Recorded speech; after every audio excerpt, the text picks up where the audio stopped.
అజయ్ ఉదయం చేపలు పట్టుకొచ్చాం కదా, పులుసు పెట్టావు సగం సగం ఏమో అదే మందిరానికి వచ్చింది కానీ చేస్తామని చెప్పావుగా, రెడీ అయింది మరి.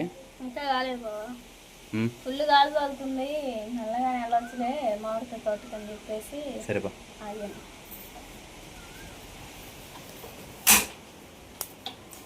పెనం మీద చేస్తున్నావా? నూనె లేట్లేదా? ఆయిల్ వద్దులే, ఎందుకు మళ్ళీ పెద్ద ఆయిల్ దండగా. సాల్ట్, పసుపు, కారం, అల్లం వెల్లుల్లి పేస్ట్, నిమ్మకాయ పిండి వేసుకున్నాం. చేపలు ఎందుకు గాలి తెగ వేస్తూ ఉంది మధ్య నుంచి. కొంచెం ఆయిల్ వేసేసుకుందాం. ఆయిల్ వేసేసుకున్న తర్వాత మొత్తం ఒకసారిగా కలిపేసుకుందాం.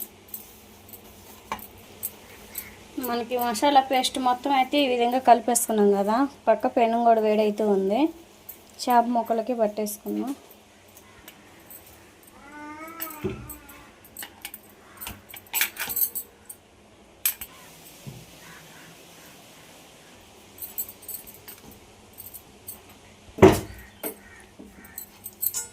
చేప ముక్కలకైతే ఈ విధంగా పూసేసుకున్నాం.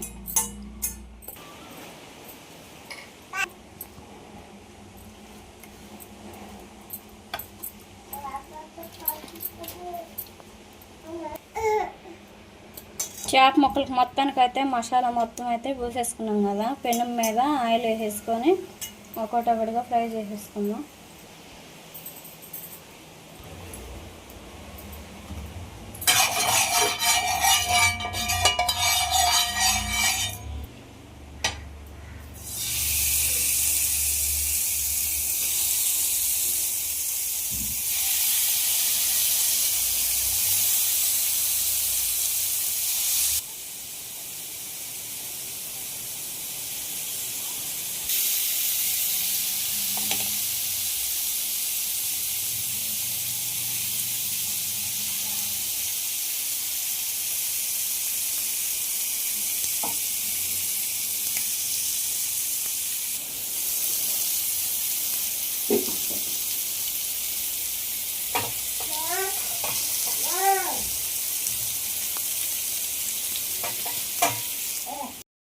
అయితే మనం బాగా ఫ్రై అవ్వాలని చెప్పేసి సిమ్లో పెట్టేసేసి ఇంకా మూత అయితే పెట్టేసాను.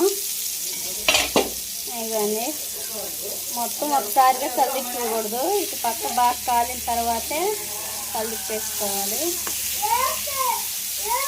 ఇవ్వండి,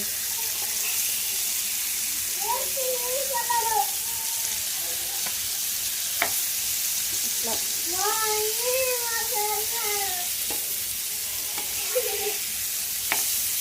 ఇవ్వండి. బాగా అవుతున్నాయి, ఒక్కొక్కటి ఆ విధంగా కలిపేసుకోవాలి. ఇటు పక్క కూడా బాగా కాలిన తర్వాత మనం మొత్తం ఒక బాక్స్ పెట్టుకొని మామిడి స్పాట్కి వెళ్ళి పిల్లలతో సహా తింటే ఆ చిక్కే వేరన్నమాట.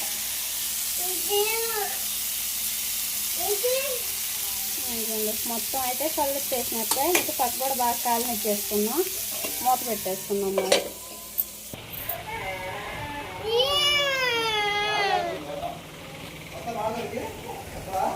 రాజే మందిరం నుండి వచ్చి కూడా 2 గంటల పైన అవుతా ఉంది, మరి బయలుదేరదామా? ఇంతగాంచి గాలి ఎత్తిపోతుందని అనలేదు కానీ ఇప్పుడు తగ్గుముఖం అయింది, వెళ్దాంపా. ఏ ఫ్రై వంట పట్టిస్తున్నావుగా, కూర కారా అడుగునా, బయట పో.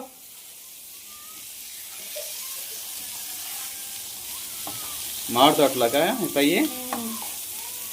చేపల పులుసు, అలా అన్నం, క్యారేజ్ అవన్నీ పెట్టావా? మన అక్కడ పోయి చేసుకోవడం చాలా ఇబ్బంది పడేవాళ్ళమే ఈ గాలికి. మళ్ళీ పిల్లలు రేపు నుంచి స్కూల్కి వెళ్తే మళ్ళీ ఎప్పుడుకో ఆదివారం సరదాగా సాయంత్రం పూట మామిడి తోటలు ఆడుకొని వస్తారు, వచ్చేటప్పుడు మొత్తం అన్నం తిని చేపల ఫ్రై తిని వద్దాం, ఓకేనా?